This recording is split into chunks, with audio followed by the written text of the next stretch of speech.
I mean, she always knew, but I'm just saying when something tragic like that happens and you haven't said I love you to that person, it can haunt you in a different way.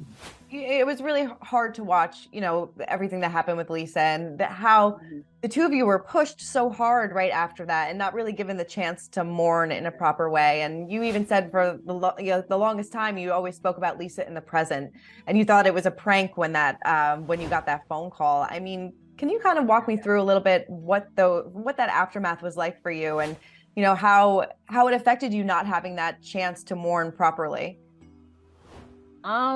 Ooh. I remember I didn't listen to the radio for a long time because I didn't want to hear reports about her, we didn't go to the mall, didn't want people coming up, oh, I'm so sorry. And I know that they meant well, but when you're in pain, you just don't want to hear any of that.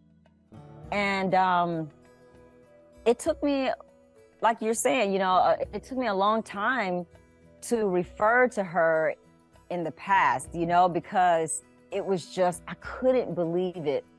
And I think it has so much to do with when you're young like that, you think you're invincible. You just assume that you're going to live to be 90 years old, and tomorrow, not even the rest of the day is promised, and so that's why it's just so important to make sure, the people that you love and, that they always know that you love them. And I was just so thankful that right before she passed, Lisa, this was during the time when she was in Honduras, and all three of us cooked.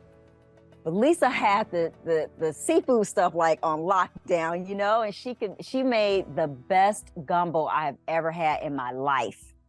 I'm serious. And I knew people from New Orleans and they couldn't. I'm like, nope, it doesn't taste like Lisa's. And so I remember when I was talking to her, she was over there and I was like, when are you coming back? And she was going to send me the recipe. And I was like, no, I said, when you get in town, just come over, because I wanted that bonding time with her.